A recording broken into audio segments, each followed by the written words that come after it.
महाभारत की कथा कितनी रोचक है उतनी ही रहस्यमयी भी है। महाभारत में कई ऐसी घटनाएं भी हुई है जिसके बारे में जानकर लोग के मन में भय पैदा हो जाता है।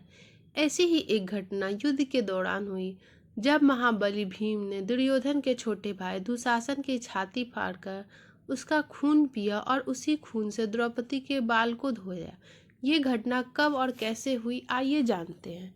जब युधिष्ठिर जुए में अपना राजपाट और अपने भाइयों को हार गए, तो उसके बाद उन्होंने द्रौपदी को भी दांव पे लगा दिया। शकुनी ने दुर्योधन की ओर से खेलते हुए छल से द्रौपदी को भी जीत लिया। तब दुर्योधन ने अपने छोटे भाई दुशासन से द्रौपदी को सभा में लाने को कहा। दुशासन द्रौपदी के बाल पकड़कर सभा में ले आया। द्रौपदी इस तरह अपमान होते हुए देख भीम ने प्रतिज्ञा ली कि युद्ध में वो दुशासन की छाती फाड़कर उनका खून पिएंगे। भीम की प्रतिज्ञा सुनकर वहां बैठे सभी लोग डर गए थे। युद्ध के दौरान जब कर्ण कौरवों का सेनापति थे, उस समय भीम और दुशासन के बीच भयानक युद्ध हुआ। इस युद्ध में भीम सेना ने पहले दुशासन का एक हाथ उखाड़ दिया। इसके बाद उसकी छाती फाड़कर उसका खून पीने लगे। जिसमें से यह दृश्य देखा वो डरकर वहां से भागने लगे। दुशासन का खून पीकर भी भीम ने कहा, मैं बचपन से दूध, घी, दही और मक्खन आदि कई रस पिए हैं, लेकिन जो स्वाद शत्रु के रक्त में है वो किसी और में नहीं।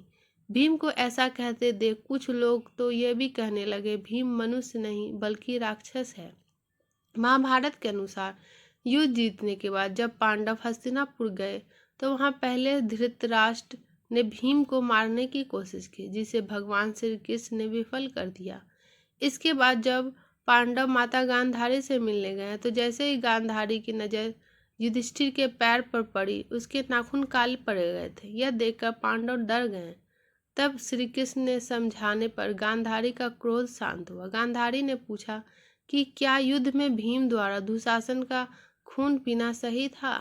तब भीम ने बताया कि मैंने दुशासन का खून नहीं पिया, उसका खून मेरे दांत से आगे नहीं गया था।